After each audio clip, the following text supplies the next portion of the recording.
Hello and good day to everybody watching. Retro games are cool, and I know you know that. Happy Friday, everybody, and as you can see, it's a big, beautiful, bright day outside. Welcome to the weekend, and time for your forecast of retro video games.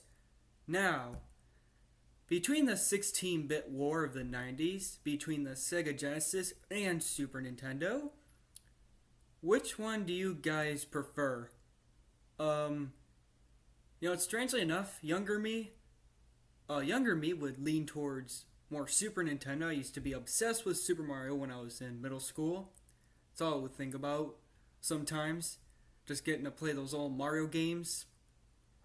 The only way I used to play it was on NES Remix on the Nintendo 3DS, which had a sped up version of Super Mario Brothers, and then I discovered emulation, which allowed me to play a bunch of other Super Mario games like Super Mario World and Super Mario All-Stars. The Super Mario All-Stars on the Wii, which was the same thing as Super Nintendo Super Mario All-Stars, but then I got the NES Classic Edition, which came with a bunch of 8-bit Super Mario games, which was just a huge riot right there. The NES Classic Edition was awesome. I never had the SNES Classic. I know I wanted that one too, but me being younger at the time, can't just go spending money on stuff willy-nilly.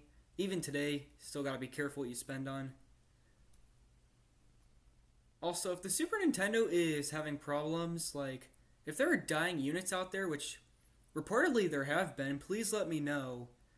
And what should we do to take precautions to preserve, not just emulation, if we can preserve the physical hardware and all, then I think that would also be really nice. Well, as a matter of fact, I do have two Super Nintendos. I got the OG Super Nintendo over there where I was looking, and this doohickey right here. So if you're really concerned about official Super Nintendos or official consoles not working, then might I recommend the Super Retron HD. It also plays Super Famicom games, and I think there's a PAL switch on the bottom. Right here, I unboxed this thing a long time ago, and it's still probably the best clone console I have in my collection. It really holds up. The pins, if you can see, are still perfectly intact because of one very simple feature.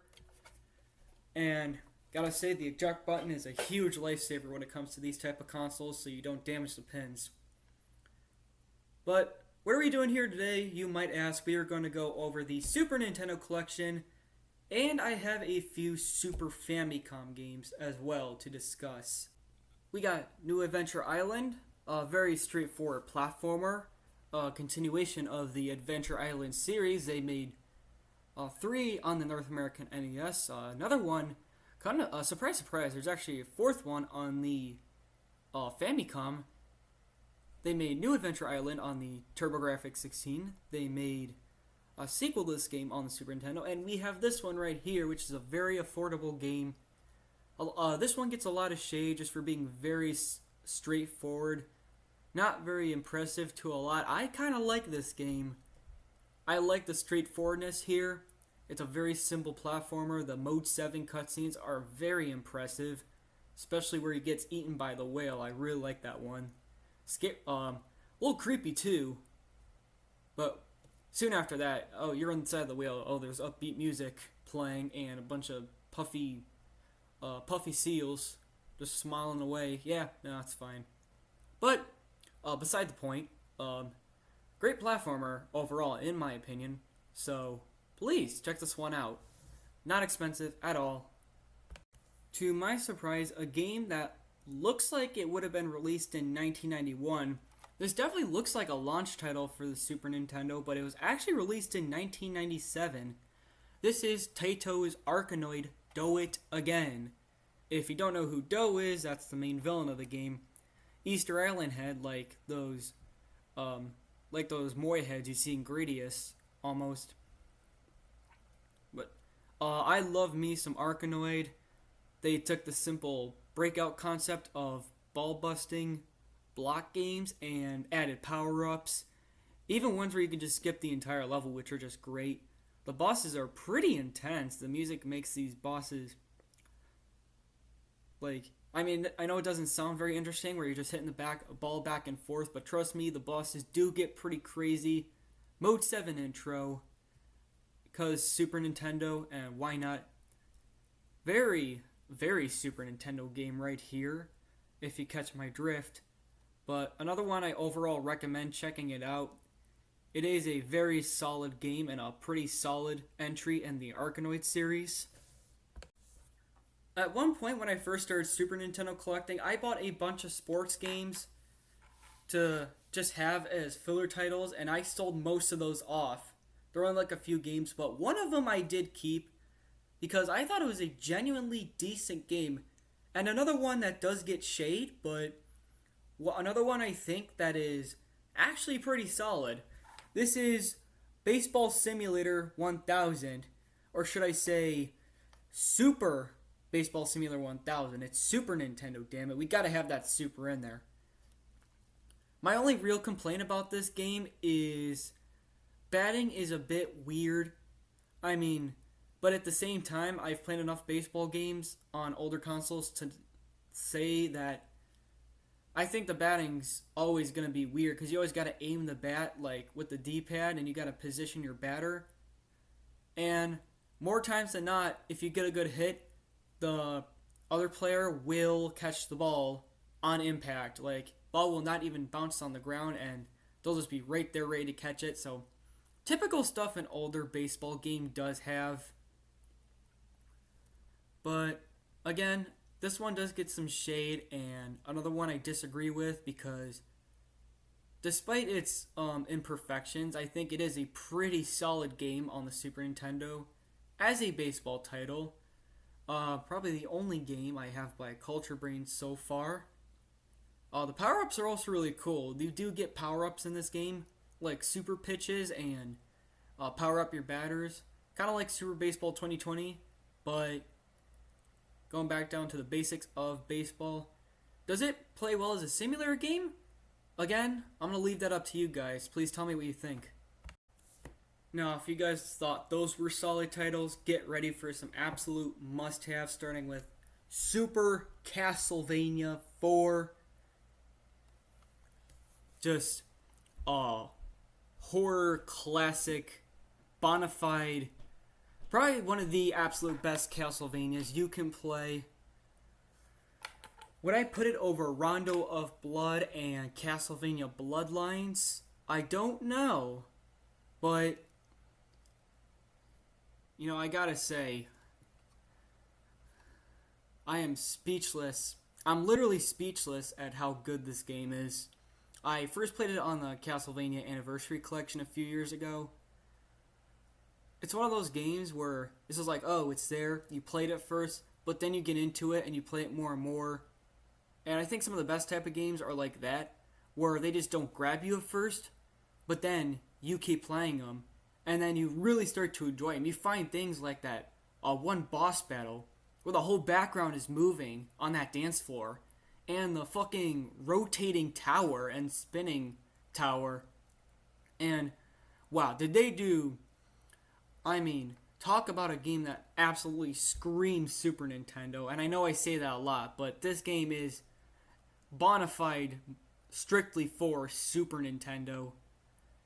Another real complaint I have with this game, they say it's a remake of the first Castlevania, but it is completely different from the first game.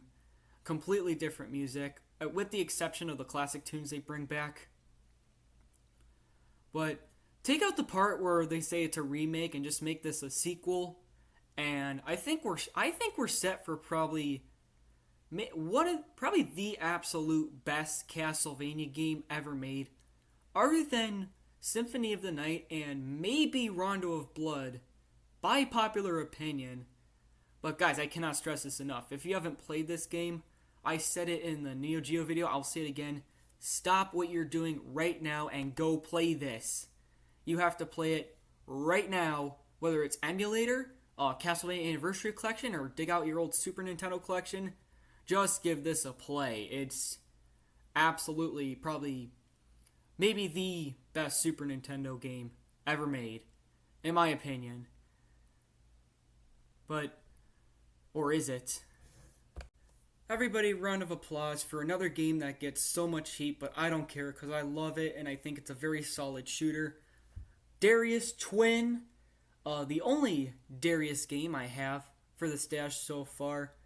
Again, it's like take Super Adventure Island, take the linearity of Super Adventure Island, and put that into a shoot 'em up. Said Darius Twin, it's, again, very straightforward. You gradually increase your power-ups as you go. When you die, you pick up right where you left off and you don't lose your power-ups, which I think is really nice. No continue. I can understand how no continues kind of kills this game a little bit. Because if you're not careful, you will die in the later levels. And if you lose all your lives, you gotta start over. So I can get how that might be on some people's nerves. Music, I think title music is just weird overall. I think Darius Twin has some classic tunes, especially that first level. But as a game overall, I mean, maybe mediocre compared to other shooters, but for the Super Nintendo, another one I recommend giving a play because this game does has a really rocking soundtrack. The sound chip actually does sound like Mega Man X and UN Squadron. It kind of does sound like that. It does I believe it predates both of those games. Good looking. That intro is really awesome. I love the spinning letters at the title screen, and it's not a bad game. I've played much, much worse. If there's one game I already spent so much time on before I even bought the cartridge, and like 17 to 20 hours specifically, I'm not even joking, just getting these damn coins for a third place stand. If you get the hint, then you're getting Donkey Kong Country 2, Diddy's Kong Quest. Another one of the absolute great Super Nintendo games. Supposedly better than the original Donkey Kong Country. I love this game so much. They retain the awesome pre-rendered sprites of the first Donkey Kong Country, which was already a great game. But you add some killer tunes, like the Haunted Forest and the Sky Vines. And, oh my god, is this game extremely hard. Yeah, do not let the look of this game fool you. It's a very hard game, like, deceptively hard. One of the hardest Super Nintendo games. But first time beating this, really nice. Getting that third place podium, getting those DK coins, what an achievement. And it's super fun to go back to this game, and I mean, not all the levels are great in my opinion, because as I said, this is an extremely hard game, and you'll run into some of those parts where you just want to just stop playing for a little bit, because some of these levels are a chore and you need a lot of practice to get through this game. But do I recommend playing it? Absolutely. You will have an awesome time. Friends too. Yeah, if you got some friends around, hook up another controller. You can do 2-player. Really, really fantastic game all around. Another pretty solid Super Nintendo shooter is Earth Defense Force, and one I've been looking for a while. One of those games where I've heard about Jalico for the first time, was like, never heard of him. And then I placed Earth Defense Force and also Operation Logic Bomb. I'm like, you know what? These guys ain't half bad. Earth Defense Force might be one of the most functional shooters on the Super Nintendo. Not a lot of slowdown here. I love that first level music where you're up in the sky and you get all kinds of room to rotate your weapon and just lay havoc on everybody trying to just come at you. And you know what? The bosses ain't so bad either. This is a pretty laid-back shooter, and one thing I haven't said already is I believe this is a port of the arcade game, Super Nintendo-fied early release for the Super Nintendo. As you can tell by the bulk, we love the bulk here. Give this one a go if you love 16-bit shooters, more specifically on the Super Nintendo. This one does do it justice. This one helps out the Super Nintendo when making a debate what is the best console for 16-bit shooters. Obviously not the Super Nintendo, but it does help. Just last week, we talked about Art of Fighting, a game by Takara and SNK, which is a port of the Neo Geo game Art of Fighting. And you know what? Last time I said I couldn't really get past the first level, but after doing a little practicing and discovering you do have some more moves than simply kicking and punching, it's pretty solid. I mean, do I recommend it over other tournament fighters? No, and we're gonna get that. We're gonna get to that later on in this video. But I'd say, is it a solid port of the classic Neo Geo game? I'm leaving that up to you guys because personally, it's not my favorite tournament fighter. It still isn't. It's still a very hard game. I mean, that second boss will, cream you the first time if you're not careful. Don't take that out of context, please. But, he can, in a matter of seconds, he can KO you and you won't be able to land a hit on him. But you know what? It's one of those games where you keep failing and you just want to keep trying over and over and over again. In my town, we call that a hard game, but a good one at that. And you know what? I think you should play Art of Fighting if you're up for a real challenge. Wow, is this about to be the fourth game that I talk about that gets shade, but another one I actually really like? Well, to be fair, it's cut back, but I think a lot of people actually do like this one. And I think it's a pretty solid port. Final Fight by Capcom, a classic beat 'em up from 1989 on the Super Nintendo. One thing, the most notorious thing that is missing here is being able to play as Guy. But he did get his own standalone release as a very, very expensive separate game on the Super Nintendo. Extremely rare. But as far as the first one is concerned, I think you're getting enough here. Unlike Final Fight Guy, which is actually what the game's called, this one's very cheap. And by very, I mean like $20 cheap. Comparably not that expensive. And I think gameplay-wise is very faithful to the original Final Fight. In the arcade, you get your cutscenes and everything. Maybe a little cut back, but as far as gameplay, I think you're getting enough with gameplay. As the game does play very well, and it sounds really good overall. Maybe the cutback does bother some people, but, if you gotta go with a home console port, I don't disagree on this one. If you can get your hands on the Mega CD version, then, hey, I tip my hat to you.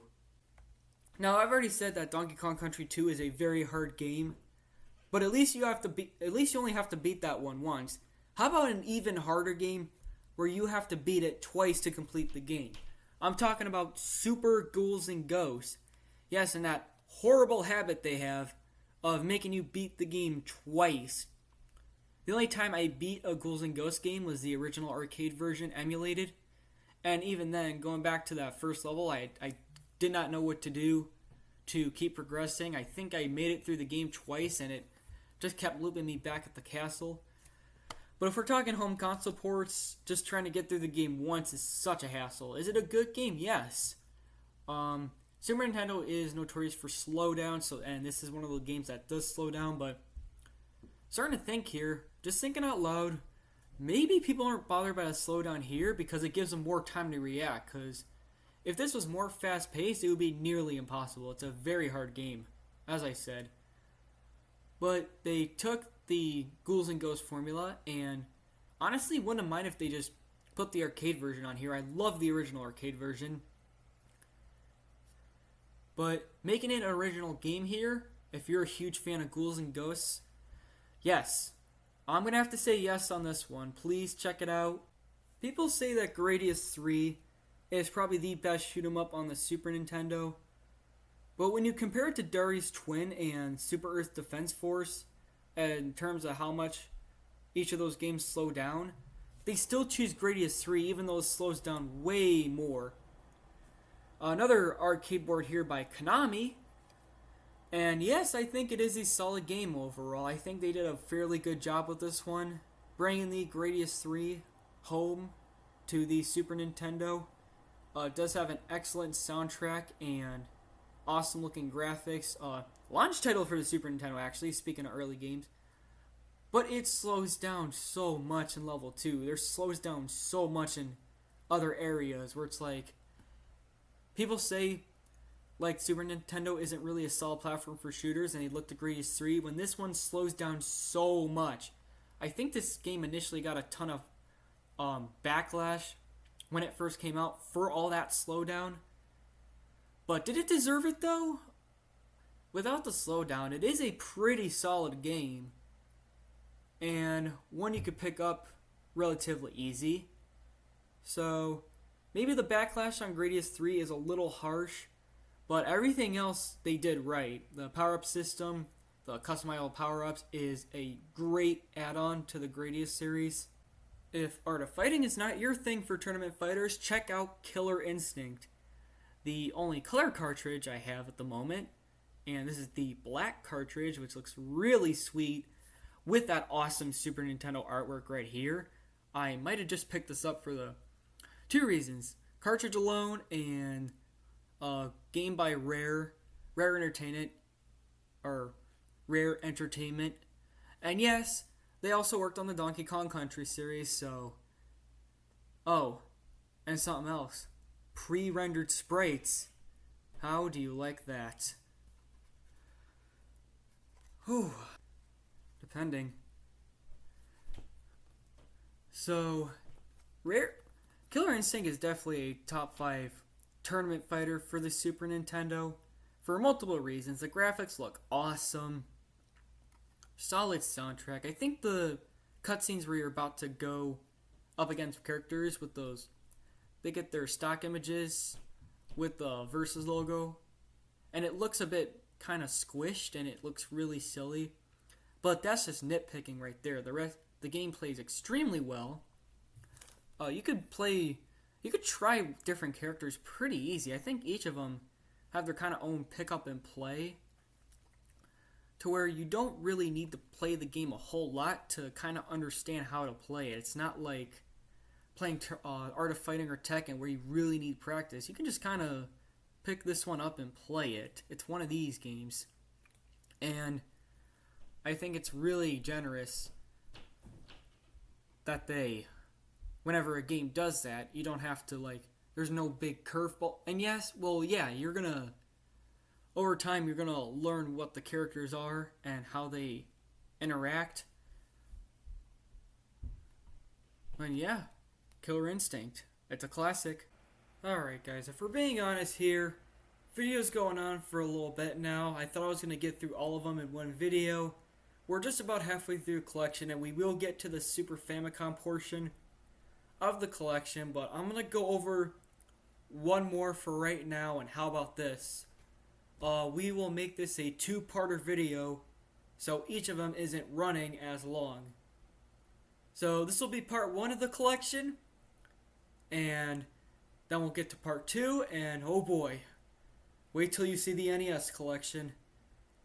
When I make that video, it's gonna be massive 8-bit hell. But one last one I'd like to talk about today. Of course, we can't have some Nintendo without a little Mario. So we got Super Mario All-Stars, the Super Nintendo classic, and one I might just like better than Super Mario World, if you can believe it. Even though they did come out with a Super Mario All-Stars Super Mario World combo, we get Super Mario Bros. 1, 2, and 3 in 16-bit, and Super Mario Bros. The Lost Levels, which is easier than the Famicom Disk System version, because it saves your progress after every single level. They paid attention to how hard Super Mario Bros. Lost Levels is. They knew it was up, and they made some serious accommodations for North American players. You know what? What a great little collection of Mario games. And for Super Mario Bros. 3 alone, because that's like probably the best Mario game I've ever played, other than Mario Galaxy and some of the modern Mario Kart games, and of course, yeah, classic Super Mario Brothers. I also love Super Mario World, and I used to also be obsessed with Mario World, but I'm not as obsessed as I would have been years ago when I was in middle school. Like, after expanding my horizons on video games, I leaned myself more towards this title, Super Castlevania 4, which I also said was probably one of the I would say that's definitely top 5 Super Nintendo right there. And the original Mega Man X, those to me are great, timeless games right there. But, I mean, hey, this one's a 4-1. You get all the classic Mario games on NES in 16-bit. What's wrong with that? You know what's wrong? Absolutely nothing. Okay, guys. So, that's going to wrap it up for part 1 of the video. And I will go over the rest of the collection in the next one, including the Super Famicom titles. So, thank you guys. Have a good day. It's just an ordinary crabby...